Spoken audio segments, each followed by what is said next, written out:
A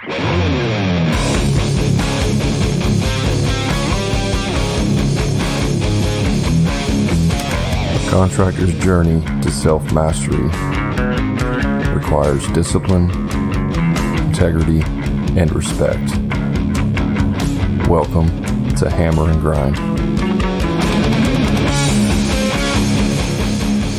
And welcome to the Hammer and Grind podcast, the podcast built for contractors to help maximize profits and get you off the tools before burnout or bankruptcy happens. I'm your host, Brad Hebner, and I'm here to help you on your journey to self-mastery. Make sure you check us out on our social media platforms, TikTok, Instagram, Facebook. Just search for Hammer and Grind podcast, and you'll be able to find me there.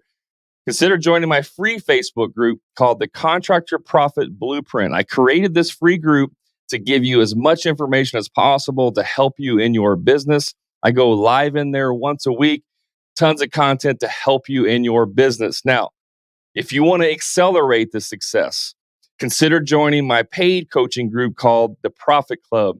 In there is a great community of contractors all willing to share information and help each other succeed, as well as hundreds of hours of training, coaching calls, everything you need to accelerate your business. If you want to learn more about that, you can find out more information on hammerandgrind.com/the Profit Club, or just send me a message and I'll be happy to share that with you. Now, let's get on to the show. Welcome to the podcast. This podcast is about the 5 biggest mistakes that I made in my construction business. I'm all about learning from mistakes, and even better, if you can learn from someone else's mistakes, that's probably the best way to go about it. So these are the 5 biggest mistakes that I've made in over 11 years of owning a construction business. Number 1, which is probably collectively the biggest mistake I've made, and that was I simply picked the wrong business model. What does that mean? Well, when I first started my business, I had a pickup truck and I had some tools, not a full set of tools, but I mean, I had the basics, right? All your hand tools, drills, saws. I had the basic stuff down. And that was about it. And I had, I think, $1,000 in the bank. I had been working for a contractor, and he had a job that was doing, it was an insurance job that came in, and it was demoing some brick off of a house, the front of a house. A car had crashed into the house. Insurance was paying for it. We just needed to remove all of the brick off the front of the house. And the quote he got from a company was way high. And he asked me and another guy if we wanted to do it on the side. And we're like, sure. And so we did this work, and I made like $1,500 cash basically from doing this job. And that was my launching point: a truck, some tools, and $1,500 cash. So I really didn't have the capital investment to do like a full-blown remodeling company or something on a larger scale. So I picked the easiest to get into, the one that I could do myself, and that was the handyman business. And so I picked the handyman business model. Now, this is not a dig on handyman business model. If you want to be a one-man show and you want to work by yourself, maybe have a helper, and you're perfectly content with that, you can make a lot of money, and I mean a lot of money, in the handyman business. However, if you don't want to be on the tools your whole life, if you want to be able to scale, if you want to be able to do other things later on with your business, the handyman business model is not the right one. It's very, very difficult to scale a handyman business model. Okay, so I picked the handyman business model. That dictated all of my branding, my logo, the name, all that stuff was dictated specifically around the handyman business model. And so once I got started, later on, as I started going more into remodel, it actually kind of hurt my efforts because I was branded as a handyman business and not a remodeling business. And so a lot of my remodel stuff later on came from existing clients who I brought in through the handyman business model. Now, I don't want to go off on a tangent here, but in terms of getting leads, remodeling leads, having a service business like a handyman business is phenomenal because it's like having your own internal lead generator. right? Somebody would go online and search for like gutter cleaning or, door repair or something like that, some kind of handyman stuff. And then you go out there and you say clean their gutters, and then they go, "Oh, what? Hey, do you do do you do other work too?" I'm like, "Yeah, we do remodel and everything." "Oh, wow. We actually have a bathroom we were wanting to get, work done on." And so it basically fed the remodeling side. Now, as I had more years in and started establishing my reputation for doing remodels, that started to open up to outside leads that were coming directly in, right? As well as referrals. So the handyman business model wasn't the best model to start. If you don't, if you plan on being on the tools forever, go for it. You can make a lot of money. I mean, you could be a one man show, do it for 10 years. If you're priced right, know what you're doing, you could make a lot of money and potentially retire if that's what you want to do. So it's not a knock on the handyman business. It's also a recession proof business model, by the way. So if you're in the middle of a recession, people still need repairs done. That's where that can be. The handyman business model is a perfect model for a one man show. The problem is, I've always considered myself a businessman first and a handyman or remodeler or carpenter second, right? A tradesman. I've always considered myself a businessman first, a tradesman second. And so with that mindset, the handyman business model is not the right model. Also with the branding, because it hurt me because the name of my business was Team Handy, which is great for handyman, but it's not for remodeling. Branding wise, phenomenal. Had my branding on point, killed it in the branding and marketing. I mean, absolutely destroyed the competition. But it's not remodeling. It's not high end remodeling. So I had to spend a massive amount of effort to educate my demographic, to educate my customers because of the stigma around handyman. A lot of people believe handyman are unlicensed, uninsured, a 65-year-old guy who's retired and now he does it on the side for $20 an hour. That's the stigma of the handyman business. There are professional handyman. And that's what we were, very professional. The level of professionalism that I had in my business would outweigh 90% of the competition in any construction industry. We were extremely professional. And so that helped to offset some of that stigma. But from the outside in, you got somebody who needs some work done. They call you, "Hey, I need this work done." "Yeah, we can do it. It's $100 an hour." Holy crap, that's way too much. I'm not paying that much. Right. So there was a lot of that stuff going on. That was mistake number one. I picked the wrong business model. Number two, I did not. This was the one that cost me the most financially. This was the biggest mistake I made that had the largest financial costs associated. Number two is I did not job cost my jobs. If you don't know what job costing is when the job is done, just simply going back and looking at all of the information about the job. How much was the actual versus the estimate? How many hours do we end up spending versus the estimate? The materials versus the estimate? And also looking at it, dissecting it, doing an after action report, whatever you want to call it. I don't care what you call it. I call it job costing. And looking at everything line by line and seeing what happened on that job. Because that is where you get all your gold. That is where you know what happened, to where you need to make changes. All of the military units in the world, especially the operators, the special operators, special forces and SEALs and all them, they always do after action reports. They get a mission, they go out, they execute the mission, they come back. The very first thing they do, like they're pulling in on the trucks, they get off the trucks, they go right into the building, the talk, or wherever they're at, and they do a debrief immediately while the information is still fresh. Because you need to know what happened. And they go, "Okay, what happened? What went right? What went wrong?" They debrief the whole thing.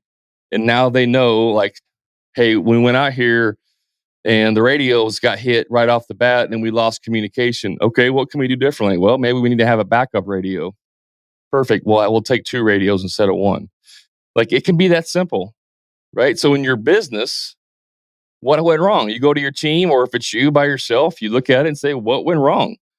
We had this job bid for 40 man hours and we had 60 man hours. What went wrong? Well, you bid these doors for 3 hours each, and on average, it takes us 6 hours or 5 hours or whatever. And there were 10 doors. So that was like an extra 10 hours or whatever, whatever it is, like, you figure that out, right? And so that's where you have to actually dissect that to find out what's going on in the job and in your business. And then you can make changes that will have lifelong effects or long-term effects on your business. If you job cost it and you realize you didn't make any money, like you only made $500 when you should have made $2,500, and then you realize you simply just didn't bid it enough, you didn't bid enough hours, then the next time you do that job, you need to bid it for more hours. I didn't do this. I didn't do any of this. And some of you are like, well, what do you mean you didn't do it? That's common knowledge. Everybody job costs. Well, 11, 12 years ago, there wasn't Facebook. There wasn't internet. There wasn't YouTube that you could go and find all this information out. It was not common knowledge.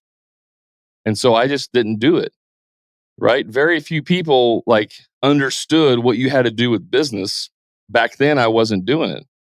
Now, today, it's common knowledge. You can go anywhere and find this information out.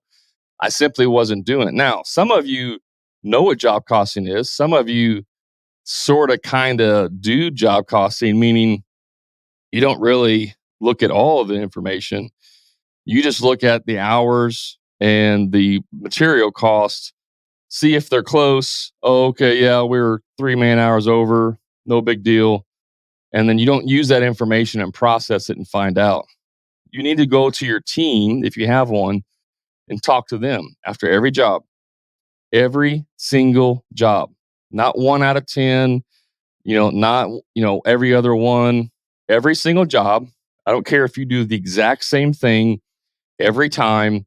You should job cost and you should get with your team. Your team should know what your numbers are. Your team should know, like, this is our gross profit. We were shooting for a 50% gross profit. We came in at 47. We need to figure out how to get that extra 3%. Or we came in at 55%. Awesome job, guys. What went right? What do we do? Everything just hit. Everything just hit perfect, and it was a very easy job. Okay, so that was a one-off. Like, yeah, we hit 55%, but that doesn't mean we're going to do it on every job, because that was one of those unicorn jobs where everything just went right, and usually they don't. That's not a normal, right? That's the outlier. But job costing, knowing where and it also helps you with your production losses, because you can start checking your team. If you have certain men that are doing better than others, Johnny over here, it's taking him 5 hours to do one task, and Steve over here is doing the exact same task, and he's doing it in 3 hours. Well, why is there a 2-hour difference on the same task? You can find that information out. You start tracking their production rates and their production times, and you can start to see trends. You can start to figure out what's going on. You start to see where people do really well and some of your people don't do well. And so if Johnny doesn't do a very good job with, let's say, finishing drywall, because he's not very good at it, but Steve over here does really, really good at finishing drywall, then that gives me insight to know that if I have the option, I always want Steve to finish drywall and then Johnny can do something else. But again, if you're not tracking this information, you're not going to know what to execute on. So job costing was huge, and it really helped me to see how much money I was actually losing or not making, for that matter. Like, not making. Job costing would have allowed me to see that I really wasn't making that much money. Some of you sell a job, you think you're going to make $5,000 profit. You never job cost it, and you don't realize that you only made $1,500 profit because stuff took longer than you thought. And you never knew that because you never went back and checked it. And so you sell that same job over and over and over, thinking that you're making a $5,000 profit. You're only making $1,500 every time you do it because the job just simply takes longer than you think. And you're losing $3,500 every time you bid that job simply because you didn't job cost it. That's why it's super critical to do job costing. I remember the very first time, and I've mentioned this before, this was like a major, major epiphany for me. I had done this basement remodel and I had bid it right. Like I had bid it, I had charged more. I knew I wasn't making as much money. I charged a higher gross profit on this job. I thought it was going to be a really, really good job.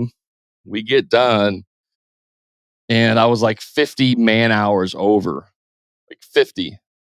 And I'm like, what in the hell? What's going on here? And then I looked at the receipts from Lowe's. I had 25 receipts from Lowe's, 25 receipts from Lowe's for one job. And this job was like 30, 35 minutes one way from Lowe's. It was a little on the outside of the city. So an hour and a half, roughly, round trip. Say 30 minutes there, 15, 20 minutes in the store, 30 minutes back. I mean, hour and a half round trip times 25, right? That was like 30 hours easily of the time was simply spent driving to the store and getting materials. And this was the big epiphany. I was like, what in the hell is going on? And what was happening was we just weren't using foresight. We weren't using enough brain power. And I say we, myself, my lead guy, everyone included, we just weren't factoring it in. We weren't using foresight. We would get to a point in the project where we needed something, and then we would run to the store and get it, come back, get another 3-4 hours into the project or a day into the project, needed something else, run to the store and get it, come back.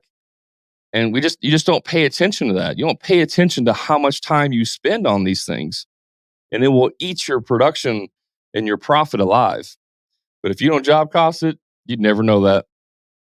So job costing was big. Number 2. Number 3, this kind of goes hand in hand with the handyman business, but it goes with any business. I see this all the freaking time with contractors. And that's trying to do too many different services. It's trying to throw a wide net so that you can, quote unquote, stay busy, and you're doing too many things. You're trying to do roof repairs, build decks, build fences, do remodeling, do concrete, do painting, do gutters, do siding, do windows and doors. You're trying to do everything because you think, and this is not true, but you think it's getting you more business, right? Oh, I can get more things. If all I do is seamless gutters, I won't be able to get enough business. That's not true. There's there's probably at least six seamless gutter companies in my town. And that's all they do is seamless gutters. The ones who do it very good and the ones who market and brand very well are the ones that are on top. The reason why this is a mistake is because every new service that you offer requires a new set of tools and it requires new skill sets. And when you're trying to scale your business, if you're doing an employee model, it's very difficult to find one employee who can do drywall, trim, paint, tile, carpentry, minor electrical, minor plumbing, and all these different things. It's very difficult to find someone who can do all of these things. It's getting more and more and more difficult, right? If you're just a painter, you only have to find someone who can paint. If you're just a drywall finisher, you only have to find someone who can drywall finish. And when you do one simple task, it's much easier to train someone who doesn't know how to do that. See, one of the bad things about doing handyman and or remodeling is it requires so many different trades. And so what happens is when you hire someone, even if you're going to train them in, it takes a long time. It can take up to a year for someone to have enough experience to just be average. And if they don't stay long enough, then they leave and then you start over, which was the case for me. People would stay for a year and a half, 2 years, and then leave and have to start over. And part of the reason is because a lot of people, they don't want to do different things every day.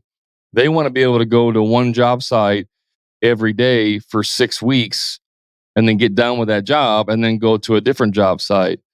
Some people, they want to have different things every day because they have ADD and it helps them to like not get bored. And we're going to talk more about that in a little bit. But you don't want to do too many things. I always told people when I hired them, the best thing about what we do is that we don't do the same thing every day. And the worst thing about what we do is we don't do the same thing every day. And what I mean by that is like decks, for example. I hate building decks. Freaking hate building decks. I hate it. Have I mentioned that I hate it?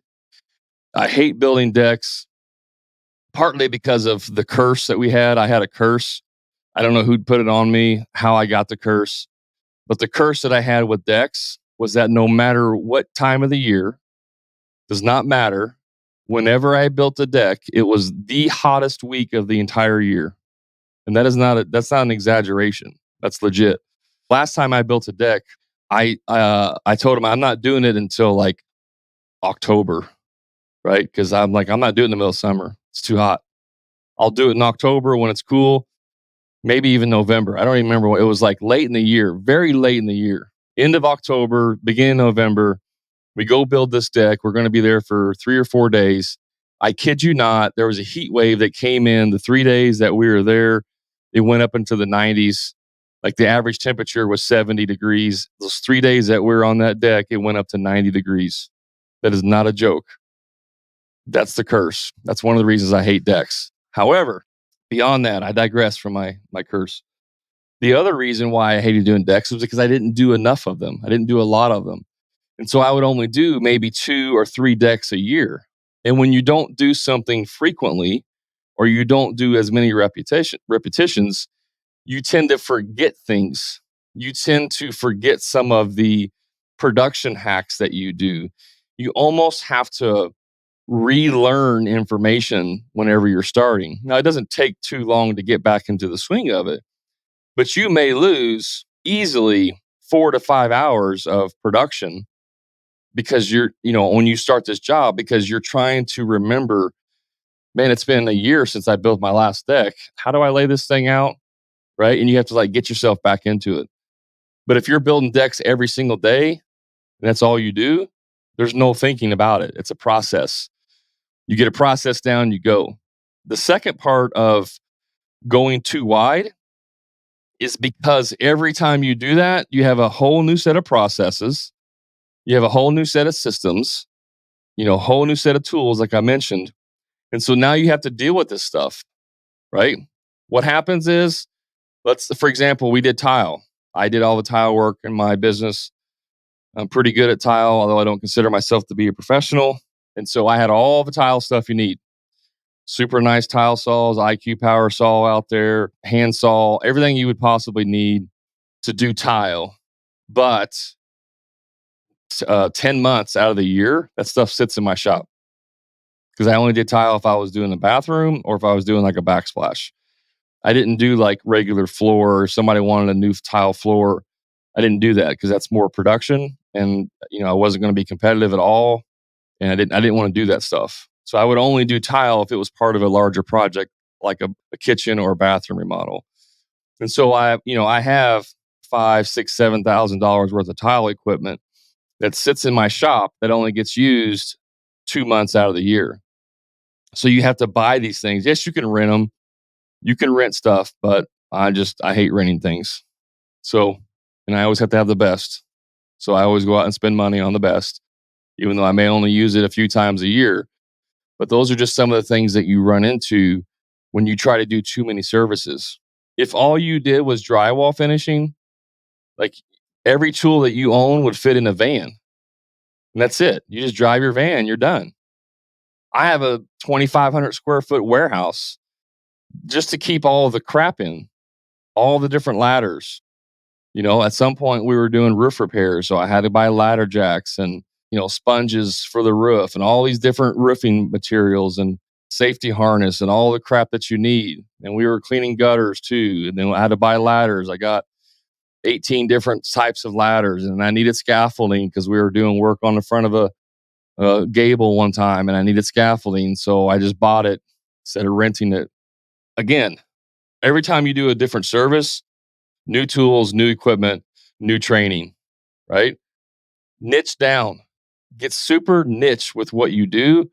It's 10 times easier to do that. The thing that you need to understand about successful businesses, the money is in the boring stuff. A lot of us, we have ADD now, and it's like, oh, I don't want to do the same thing every day. It's boring. I don't want to put seamless gutters up every day because that's boring. It's the same thing. It's like being in a warehouse or production. I might as well go work for Toyota and be on a production line if I'm going to do the same thing every day. Well, guess what? That's how you make money. And you don't have to be the one that does it, because as soon as you can systematize that, you start hiring, you put people in place, you're off the tools. And all you're doing now is selling and managing the business. That's how you can scale a profitable business quickly. But when you want to do different things because you're quote unquote bored, you get bored, that's the death spike. That's what puts you into the death spiral of wasting money, is trying to do too many different things. Niche it down and be very specific on what you do. Scale that if you want, and then get off the tools. It's easier to create processes for one thing than it is to create processes for 15 things, right? So that was number 3. Number 4, I didn't value my employees enough. Now, this may sound shocking because I'm such a personable and nice guy. I mean, everybody loves me and everybody thinks I'm just a super nice guy and, very kind-hearted, and that's just who I am. So it's kind of shocking that people would think that I wasn't a very good boss to my employees. Well, let's get a little more serious here. Okay. Prior Marine, for me, it's mission accomplishment and then troop welfare. That's the order. You got a mission, you accomplish the mission, then you worry about your troops and how they're doing. You don't try to attack a hill or attack an object or a target, and in the middle of attacking the target, worry about, oh, Johnny, are you feeling okay today? Did I hurt your feelings when I said to get the F out of here and attack? Did that hurt your feelings? I'm so sorry. Why don't you go take a time out and we'll talk about it? No, you attack the hill first, and then you worry about what your troops are doing. That was my mentality when I first started, because that's just how I was trained that way. That's how I was trained. Your feelings don't matter, right? We're here to do a job. Put your big boy pants on. Let's go. Lace your boots up. You have your tool belt. Let's get on this. Let's go. I don't care if your wife, yelled at you this morning. It's your problem. Let's get on these tools. Come on. We got to get this stuff done. We got a deadline to meet. That was kind of my mentality when I first started. Now, I wasn't a dick to my guys. Don't get me wrong. I wasn't like yelling and screaming at them and talking down to them and telling them that they're pieces of crap and all that. But I just didn't really consider them as a person. In other words, consider them as a valuable part of my team. To me, they were just a tool to accomplish, the goal of getting this job done. And so I had to learn through a long time, like losing employees and stuff, really learned that I wasn't valuing them enough. One of the things I wasn't doing is I wasn't training them. If you have employees, you should constantly be training them. At the end of my business, I was training every week. We had a weekly training every single week for about an hour. I'd pick one specific task. One time I did on how to use a table saw. And that may seem so basic to some of you. That's common sense, Brad. Everybody should know how to use a table saw. No, it's not common sense, right? There's lots of ways you can use table saws. There's the correct way. There's the wrong way. There's creative ways. There's things you can do with a table saw that most of you probably never even thought was possible. I've seen people spin bowls on table saws, like all kinds of stuff. And we just have a little training on how to use a table saw. That's just one week. one training on table saw usage. The reason I started doing that is because I had a guy cut his finger on a table saw. He almost cut it off. Luckily, it wasn't that bad, but he went about a quarter of an inch deep into his fingertip, took a big chunk out, right? It's just stupidity. He wasn't paying attention. So we did training every week. I started doing that towards the end of my business. The other thing is I didn't set them up for success. I just assumed if I hired you, you'd figure it out on your own. I didn't set them up for success, meaning I didn't give them the training. I didn't give them the education. I didn't tell them how to do stuff. I didn't show them where things were in the trailer. I just, you just figure that out on your own, because that's how I was. Prior to going into construction, when I got out of the Marines, I worked for the cable company. I was a cable technician, service tech. And, I had a van. I drove around. I took it home at night. I cleaned it out. Everything was organized. I knew exactly where every single fitting, everything. I knew where every single thing in my van was. I could be up on a ladder and somebody come and help. And I'd say, hey, go in my van on the left side, first drawer bank, third drawer down, pull a drawer out, first right bin there. There's some fittings. Can you grab me some? I knew where all that stuff was. Out of like 25, 30 technicians, I probably had the cleanest van there on a regular basis, the most organized, let's put it that way. The reason is because that's just me. That's prior military. That's my personality. That is not everyone else. And so I just assumed that everyone was like me and actually cared about having an organized van. The reality of it is some people don't give a crap about having an organized van, and that doesn't necessarily mean that they're not good at their trade, okay? It just means that that's not a priority to them. And so things like that I just took for granted. I just assumed that everyone was like me, and they're obviously not. Not everybody can be as good looking as me. That's just a reality I had to accept. So it was a hard lesson to learn. The other things is I didn't give them enough praise. I didn't give enough attaboys. This is something that is passed on from my parents. My parents are very critical of what I did. The military is also very critical of what you do. That can be a good thing. It's also a bad thing. And so I was very critical of stuff they would do. They would do a job. I'd show up, check on them. I'd say, whoever was working, I'd say, Eric, what happened here? Why didn't you nail this down? Why didn't you do this? Why didn't you put caulk on this?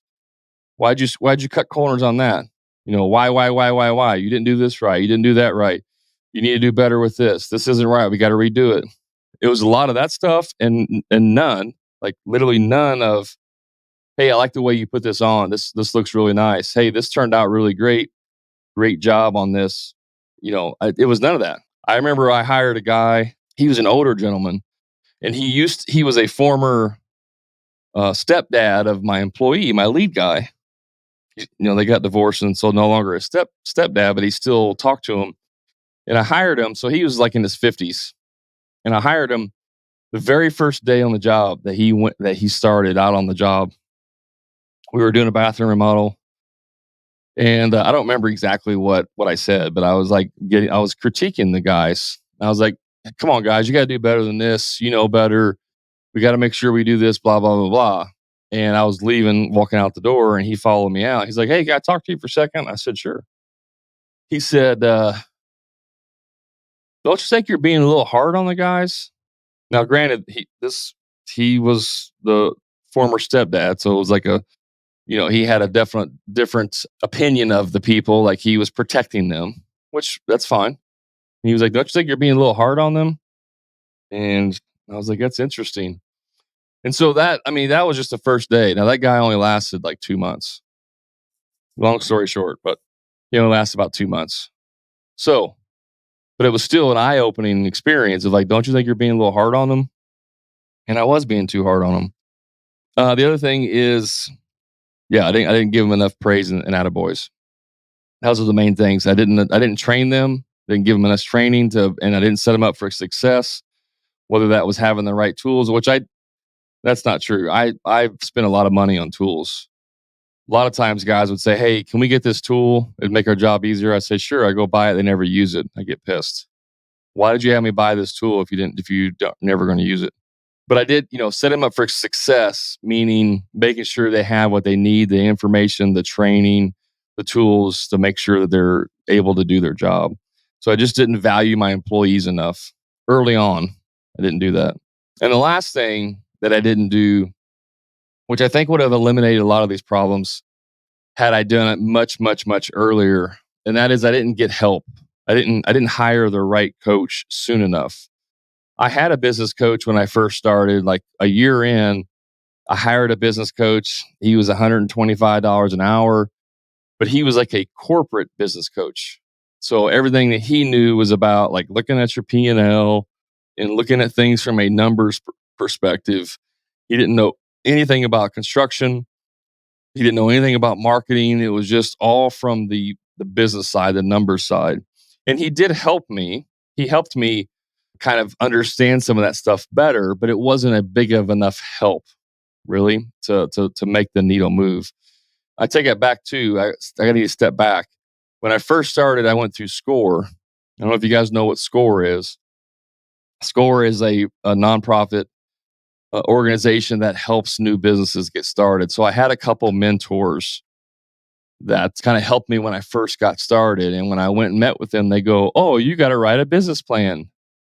And I was like, "Why? Why don't I need to write a business plan? I'm just doing handyman stuff." "Oh, because you got to have a business plan so you know what you're doing." I was like, "Okay, whatever." So I wrote a business plan, and they helped a little bit. Like, it was free. These guys were retired businessmen. Not saying anything bad about them. It just wasn't the information that I needed at that time. They did help some, and they were nice people, but it just wasn't enough. It wasn't what I was looking for. It wasn't what I needed. And so I hired the other business coach. Then several years went by, didn't have any help whatsoever. Then I hired another business coach, and he was $500 an hour. No, I'm sorry, $250 an hour. It was 2 hours we would do for 2 hours. And so it's $500 every other week, $1,000 a month. And then eventually we moved that to a one call a month kind of thing. And I just wasn't. He was very helpful, but again, it was all about KPIs. It was all about tracking numbers, looking at the numbers, the numbers. That's all it was really about. It wasn't about the nuts and bolts of a construction business and understanding the nuances that are there. He was very helpful, but it just wasn't financially, it didn't make sense because a lot of times I'd show up to a call and really nothing had changed. And partly because I still wasn't charging enough at this point. I didn't know I needed to charge more. And so when I couldn't fund any changes that I needed to make, right? I didn't have the money to really be able to make an impact on what I was doing. And so I'd show up to a call and it was the same thing.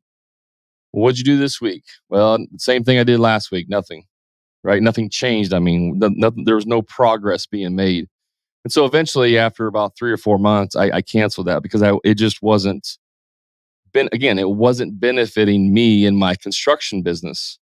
And so that was like, I don't even remember when that was, 4 or 5 years in, 6 years in, maybe something like that, 7 years. And then I didn't have a coach again.